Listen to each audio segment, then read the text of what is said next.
একদিন একটা আইডি থেকে আমাকে মেসেজ দিয়ে বলে, আচ্ছা ভাইয়া আপনি কি আমাকে মানে 30 টাকা রিচার্জ করে দিতে পারবেন? তো তখন আমি আইডিতে ঢুকলাম, আইডিতে ঢুকে দেখলাম আইডির নাম আয়েশা আক্তার, কিন্তু আইডিতে একটা পোস্টও নেই, শুধু প্রোফাইল পিক যেটা সেটাই আপলোড করা এবং ওয়ান পোস্ট দেখাচ্ছে, আর একটাও ফ্রেন্ড নেই। আমি অবাক হয়ে গেলাম। তখন আমি ভাবতে শুরু করলাম, এটা আমার পরিচিত কেউ না তো, যে কিনা আমার সাথে প্র্যাঙ্ক করতেছে। তো তারপরে আমি একটু মানে বিষয়টা জানার জন্য বললাম, কেন আপনাকে আপনাকে আপনাকে রিচার্জ করে দিব কেন? আপনার ওদিকে কি দোকান নেই? আপনার কাছে কি টাকা নেই? আপনি নিজেই রিচার্জ করে নেন। তখন বললো, ভাইয়া আসলে আমি বিপদে পড়ে গেছি, আমার ইমার্জেন্সি আসলে একটু রিচার্জ দরকার, আমার ফোনে এমবি কিনবো, তো আপনাকে আমি টাকাটা ফেরত দিয়ে দিব, এইভাবে আমাকে বললো। হ্যাঁ, তো তারপরে আমি মানে বিষয়টা জানার জন্য ভাবলাম যে ওর যদি নাম্বারটা পাওয়া যায় তাহলে চিনতে পারবো যে আসলে কে, নাম্বারটা দিয়েই দেখবো। তো তখন বললাম, আচ্ছা ঠিক আছে, আপনার নাম্বারটা দেন, আমি রিচার্জ করে দিচ্ছি। তারপরে সে নাম্বারটা দিল।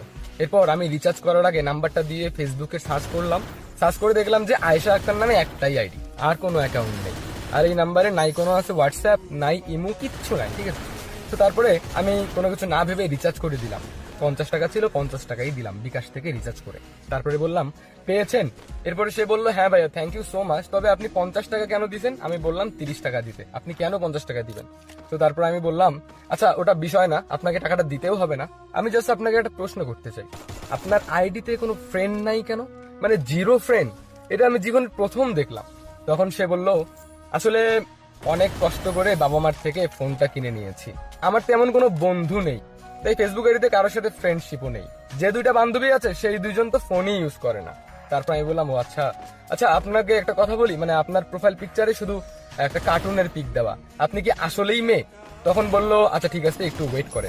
তারপরে সে আমাকে কল করলো মেসেঞ্জারে, অডিও কল। এরপরে ফোনটা রিসিভ করলাম, রিসিভ করে শুনতে পেলাম সেই মেয়েটার ভয়েস। মেয়েটার ভয়েসটা আসলেই অনেকটা সুন্দর ছিল এবং কি একটু বাচ্চা বাচ্চা টাইপের ছিল, মানে তার কাছে সবকিছুই অজানা ছিল, ফেসবুক জগৎটা তার কাছে একদম নতুন, মানে সে নতুন ফোন কিনছে, নতুন ফেসবুক আইডি খুলছে, এইরকম একটা অবস্থা। হ্যাঁ, তো তারপরে আমি তাকে জিজ্ঞেস করলাম, আপনার নাম কি অরিজিনালি? তখন বললো, আইডিতে যেটা এটাই, আয়েশা আক্তার। এরপরে বললাম, আপনার ভাই বোন নেই? তখন বললো, না আমি এক বাবার এক মেয়ে।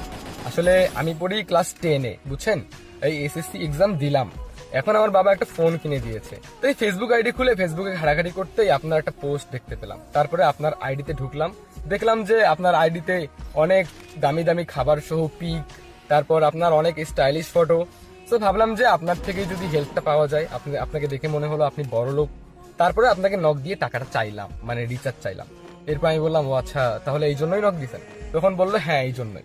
আসলে আমি বললাম যে আচ্ছা তাহলে একটা কাজ করেন না, আপনি তো এমবি কিনছেন, আপনি একটা ফটো তুলে দিতে পারবেন আপনার?